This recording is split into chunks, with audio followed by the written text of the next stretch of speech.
د 2025 کال ډي وي لاټري پیلې اعلان شوي. څرنګه کولی شو خپله پیله خپله نتیجه په داسې حال کې چې کنفرمیشن نمبر له موږ څخه هیر شوی ده.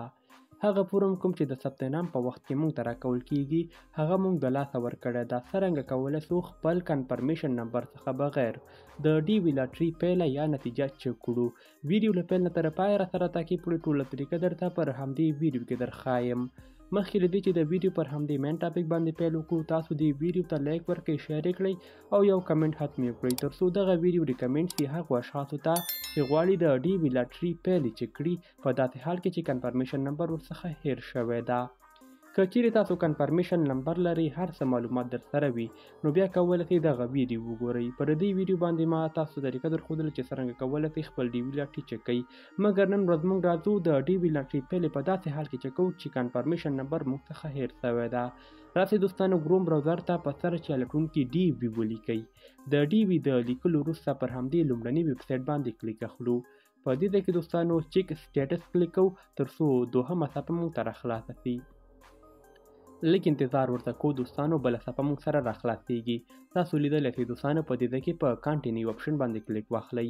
موږ تاسو څخه کنفرمیشن نمبر هیر شوی ده یا مو د لاسه ورکړی ده، مګر تاسو به کلیک واخلئ فارګیټ کنفرمیشن نمبر باندې. په دې ځای کې له تاسو څخه غوښتل کیږي لاست نیم، فرست نیم او همدارنګه برث ډے. دا به تاسو ته حتمي زده وي. نوم، تخلص او همدارنګه د پیدایښت کال موږ د تذکیرې مطابق ورکوو. لکه څرنګه چې موږ ثبت نام کوو، د ثبت نام پر وخت کې هم موږ له تذکیرې یا پاسپورټ څخه استفاده کړې ده. پر همغه ډول باندې دغه فورم ډکئ. په لومړنۍ خانه کې خپل تخلص ولیکئ او په فرست نیم کې خپل لومړنی نوم ولیکئ.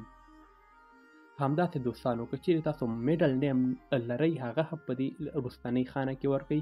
دې نه لرم زه به دا په نو باندې ټیک مارک کړمه او په ایر آف برث کې لکه څرنګه چې تاسو په تذکیره کې شتون لري یا هم الکترونیکي پاسپورټ کې پر همغه ډول دغه ایر آف برث تکمیل کړئ. زه ورته 2002 لیکم په ورځ کې یو، همدارنګه من هم یو انتخابومه. پر دغه ډول تاسو کولی شئ د ایر آف برث تکمیل کړئ. او په ایمیل ادرس کې دوستانو تاسو هغه لومړنی ایمیل ادرس ولیکئ کوم چې تاسو د ثبت نام په وخت کې لیکلی و. کله چې موږ ثبت نام کړو له موږ څخه یو ایمیل ادرس غوښته. که چیرې تاسو ته هغه لومړنی ایمیل ادرس نه وي زده، بیا هم تاسو نشئ کولی چې خپله پیله یا خپله نتیجه چک کړئ. باید دغه معلومات تاسو سره شتون ولري. بغیر د کنفرمیشن نمبر څخه بیا تاسو کولی شئ په دغه طریقې د خپل پیله چک کړئ. اوس په دې ځای کې دوستانو دغه کوډ لیکو. ما ته دوستانو لیکلی M9KK. په دغه ډول یو کوډ تاسو ته هم لیکل کیږي او بیا په سبمیټ اپشن باندې کلیک اخلو. دغه طریقه دوستانو هغه وخت کار کوي کله چې تاسو نوم درست وي، تاسو تخلص درست وي، تاسو ایر آف برث د پیدایښت کال صحیح وي، همدارنګه خپل ایمیل ادرس مو په صحیح ډول لیکلی وي. نو دغه طریقې څخه تاسو پر همدې وخت کې استفاده کولی شئ او بغیر د کنفرمیشن نمبر څخه خپلې پیلې چک کولی شئ. ګورئ دوستانو، ما نوم، تخلص او همدارنګه ایر آف برث غلط ورکړ. موږ سره درېیمه صفحه نه راخلاصیږي ترڅو زموږ دا معلومات سبمیټ شي. نو که چیرې تاسو دغه معلوماتو کې یوه اشتباه هم ولرئ، بیا تاسو نشئ کولی چې خپل د ډي وي لاټري پیله چک کړئ. تاسو لیدلی شئ دوستانو ستاسو لیکل شوي معلومات درست نه دي. په ده خاطر تاسو ته دوهمه صفحه یا درېیمه صفحه نه راخلاصیږي او ستاسو معلومات نه سبمیټ کیږي.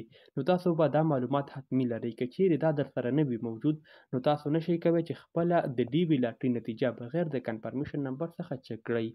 همدارنګه دوستانو، که چیرې تاسو سره کنفرمیشن نمبر موجود وي، نو پر هغې باندې الریډي ما دا یوه ویډیو جوړه کړې، همدا ویډیو وګورئ او خپل د ډي وي لاټري پیله چک کړئ. که دا ویډیو معلوماتي و حتمي لایک ورکړئ او که په چینل کې راسره نوي یاستئ چینل در سره سبسکرایب کړئ ترڅو زموږ نوې راتلونکې هره ویډیو تر تاسې در ورسیږي. تر بیا ښه وخت ښې چارې، الله مو مل شه.